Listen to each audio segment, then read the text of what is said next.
მოგესალმებით ყველას. პირველ რიგში ისევ დავბრუნდი, განვაახლებ როგორც ვიდეოების, ასევე ძალიან საინტერესო პოსტების შემოთავაზებას და ყველაზე მნიშვნელოვანი ის, რომ განვაახლე კონსულტაციები და ვინც ჩაწერილები იყავით, შეგიძლიათ შემეხმიანოთ ისევ პირად ჩაუბრებ დღეს ძალიან საინტერესო სავსემთვარეობაზე, რომელიც გვექნება 1 მაისს კურო მორიელის ღერძზე და ეს იქნება მე-12 გრადუსზე.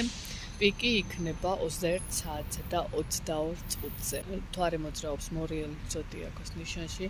აქ მნათობებს უარყოფითი ასპექტი, ანუ კვადრატი აქვს პლუტონთან, ტრიგონალური ასპექტით გადის იუპიტერთან. ეს სავსემთვარეობა კურო მორიელის ღერძზე არის ერთგვარი გარდამტეხი წერტილი, სადაც აქ ემოცია, მატერიალური რეალობა და ძალაუფლების თემები აქ ერთდროულად იქნება გამოკვეთილი. ეს არის პროცესი, რომელიც დაიწყო და შემდეგ კვირებშიც გაგრძელდება აუცილებლად. ვიცით, რომ მორიელი აკითხავს სიღრმეს, სიმართლეს, ტრანსფორმაციას, ხოლო კურო ეს არის სტაბილურობისა და უსაფრთხოების და კომფორტის ზონა.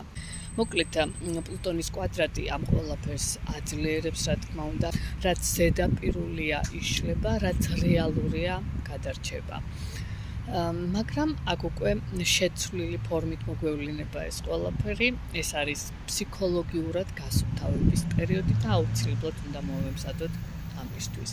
ჩვენ ვიცით, რომ კურო არის, ეს არის ფინანსები, ვალები, ინვესტიციები, მორიელის ენერგია უძულებულს ხდის, სიფრთხილე და სტრატეგიულობა მოვიპოვოთ, რა თქმა უნდა, ფინანსურ საკითხებში, რადგან აქ შეიძლება იყოს მოულოდნელი ხარჯები, ფინანსური კრიზისები ან ძველი სისტემის დაშლა. კარგის აქ ამ სავსემთვარეობას, რომ იუპიტერის ტრიგონი აქ შეიძლება მოგწეს უკეთესი პერსპექტივის დანახვა, გამოსავლის პოვნა და მოკლედ დაგვეხმაროს ამ კუთხით. აუცილებლად მიიღეთ ამ პერიოდში ადამიანები, რომლებიც დაგეხმარება. ეს სავსემთვარეობა არ არის ნამდვილად მსუბუქი სავსემთვარეობა, მაგრამ არის ძალიან მნიშვნელოვანი და გარდამქმნელი. რაც შეეხება სავსემთვარეობის რიტუალებს, ძალიან კარგია ამ პერიოდში. გაწმინდეთ გარემო, მიიღეთ კონტრასტული შხაპი, გაანთავისუფლეთ თქვენი შინაგანი დაძაბულობა, კარგია მოიპოვეთ სიმშვიდე, კარგია იმისთვის, თუ მოიზიდავთ ფინანსურ ენერგიას. რადგან ეს სავსემთვარეობა ფინანსების ღერძზე ხვდება, ეფექტური იქნება ამ დროს ფინანსური რიტუალები. რაც შეეხება ზოდიაქოს ნიშნების ზოგად დახასიათებას, რა იქნება აქტუალური თქვენთან ამ კვირეების განმავლობაში. პირველ რიგში შევეხები ვერძის ზოდიაქოს ნიშანს, ძალიან აქტიურ ფაზაში ხართ ვერძებო ამ პერიოდში. თქვენი სიტყვა ძალიან ძლიერია და ადამიანებზე მოახდენს გავლენას. აქ ფინანსური ან ემოციური ვალდებულებების გადახედვის პერიოდია და ასევე შესაძლებელია ფინანსური საკითხების მოგვარებისთვის საუკეთესოდ გათამაშდეს ეს პერიოდი. ფსიქოლოგიურად ცოტა რთული პერიოდია, მაგრამ კარგია ამისთვის, თუ ძველი მიჯაჭვულობიდან, ძველი სექსუალური ურთიერთობებისგან, რომელიც ხელს გიშლით, განთავისუფლდეს ამ პერიოდში. ძველი კიბლის გაცნობიერების პერიოდია ეს პერიოდი. კუროებს რაც შეეხება ეს სავსემთვარეობა პირდაპირ თქვენს ღერძზეა. აქ ურთიერთობების პიკი იქნება თქვენთვის, აქ შეიძლება იყოს პირისპირების კამათის ალბათობები, ან გაღრმავების, ან დასრულების. მე და ჩვენ თემის გადაწყვეტილება იქნება აუცილებელი ამ ეტაპზე. ეცადეთ იყოთ ამ პერიოდში გონივრულები, აყვებით დაძაბულ და ემოციურ ფონს. ყუპებს რაც შეეხება, აქ შეეხება თქვენ ჯანმრთელობის, ყოველდღიური რეჟიმის აქტიურობას. ბევრთან შეიძლება რუტინული თემები დასრულდეს, აქ დააბალანსეთ თქვენი ემოცია, თქვენი კვება. კარგი ამ პერიოდში თუ ივარჯიშებთ, ასევე რადიკალური ცვლილებებისთვის იდეალური პერიოდი იქნება. ზოგთან შეიძლება დაძაბულობა სამსახურში, ან ზოგთან სამუშაო გარემოს ცვლილება.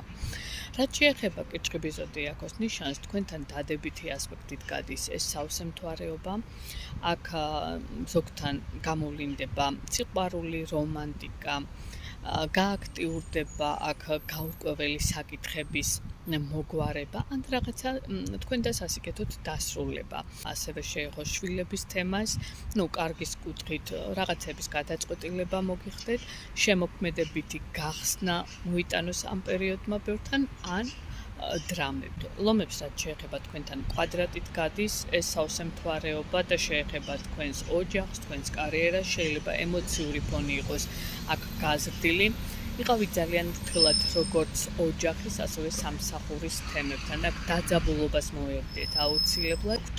შეიძლება ზოგთან გააქტიურდეს შიშები, უსაფრთხოების კრიზისი ან გაძლიერება შეიძლება იყოს. ქალწულის ზოდიაკოს ნიშანს რაც შეეხება ეს ასპექტი თქვენთან შანსების მომცემია კომუნიკაციებში, კონტაქტებში, საბუთების მოწესრიგებასთან. კარგია საქმიანი საკითხების თქვენ დასასიკეთოთ დასრულება. მთავარია მეტი სტრატეგიულობა, დაკვირვება და სიფრთხილე გამოიჩინეთ ამ პერიოდში. მნიშვნელოვანი ინფორმაცია გამოდის ზედაპირზე, მოგზაურობა ან სწავლის თემებიც იქნება თქვენთან აქტიური. რაც შეეხება სასწორის ზოდიაკოს ნიშანს, თქვენთან ფინანსური საკითხები იქნება აქტუალური, საკუთარი ღირებულებების გადაფასება მოგიწევთ, რას ვიმსახურებ ამ პერიოდში. უნდა შეძლოთ ფინანსური საკითხების აუცილებლად მოგვარება, პრობლემური საკითხების დასრულება, შეიძლება ძველი ვალები ან დაბრუნდეს, ან რაღაც შეხსენება მოხდეს ამის. მოკლედ, სასურველია თქვენი რესურსების, თქვენი პრიორიტეტების, თქვენი სურვილების დაბალანსება ამ პერიოდში. მორიელებს რაც შეეხება, ეს თქვენი სავსე მთვარეობა, რადგან მთვარე მოძრაობს თქვენს ნიშანში, რა თქმა უნდა, ეს ემოციურად ძალიან დაძაბული პერიოდია, თითქოს შინაგან დონეზე მიმდინარეობს ემოციური დუღილი თქვენთან. ცადეთ აკონტროლოთ შიშები, ემოციები, ასევე ჯანმრთელობას მიხედეთ ამ პერიოდში. ფრთხილად იყავით ურთიერთობებთან, რადგან აქ დაძაბულობის ალბათობა ძალიან მაღალია. აქ თქვენი იდენტობის ტრანსფორმაციის პერიოდია. ძველი თვისებებისგან განთავისუფლების და ახლის დაბადების პერიოდი. რაც შეეხება მშვილდოსნის ზოდიაკოს ნიშანს, თქვენთან ეს თქვენს მე-12 სახლში ხდება, ეცადეთ მეტად ჩაუღრმავდეთ საკუთარ თავს, ქვეცნობიერს, თქვენ შიშებს, ჯაჭვულობისგან განთავისუფლებისთვის იდეალური პერიოდია. ზოგთან გაიზრდება იზოლაციის ან განმარტოების სურვილი. და ეს განმარტოება გამოიყენეთ თქვენი გადაფასებისთვის, რა გინდათ მომავალში, რისგან გინდათ განთავისუფლება. ხილად იყავით ასევე მოშურნე ადამიანებთან, რადგან შეიძლება ამ პერიოდში ფარული მტრების გაბევრება მოიტანოს. ამან აქ სულიერი გაწმენდისთვის კარგი პერიოდია თქვენთან. რაც შეეხება თხის რქის ზოდიაკოს ნიშანს, აქ თქვენთან მეგობრობის, სოციალური წრის, მიზნების გადაფასების პერიოდია თქვენთან, ზოგთან კავშირის დასრულება ან გაღრმავების პერიოდი. ერთიანი საქმის დასრულების ან საბოლოოდ შანსების გამოყენების საუკეთესოდ, რა თქმა უნდა, პერიოდია. მთავარია აქ მეტი სტრატეგიულობა, კარგი გადაწყვეტილებების მიღება. მერწყულებს რაც შეეხება, თქვენთან ეს შეეხება კარიერას და სტატუსს, სამსახურეობრივ საკითხებს. აქ გაგიაქტიურდებათ რაღაც დაძაბულობა შეიძლება სამსახურში, აუცილებლად ფრთხილად უნდა იყოთ. უფროსებთან აქ მოერიდეთ დაძაბულობას, თანამშრომლებთანაც, ასევე ემოციები აკონტროლეთ აუცილებლად, რადგან შეიძლება ზოგთან დასრულდეს კარიერა. აქ მნიშვნელოვანი გადაწყვეტილების მიღება შეიძლება ბევრთან უფრო საზოგადოებრივ სფეროში. თევზებს რაც შეეხება, თქვენთან დადებითი ასპექტით გადის ეს სავსე მთვარეობა, ვისაც სწავლა გქონდათ დაგეგმილი, შეგიძლიათ მოაგვაროთ ეს საკითხი. ემიგრაციის თემები, უცხოელ პარტნიორებთან თანამშრომლობის საკითხები, ძალიან კარგი თემები იქნება ამ კუთხით. თუ რაღაც მოლაპარაკებებს გეგმობდით, აუცილებლად მოაგვარეთ ეს საკითხები, ან დაასრულეთ თქვენ დასასიკეთოთ, რომელიც უცხოელ პარტნიორებს ეხება. ცხოვრების ხედვის შეცვლის საუკეთესო პერიოდია თქვენთან. ვისაც გინდათ ახალი გზის არჩევა, გამოიყენეთ ეს პერიოდი თქვენ დასასიკეთოთ. წარმატებები მინდა ყველას გისურვოთ.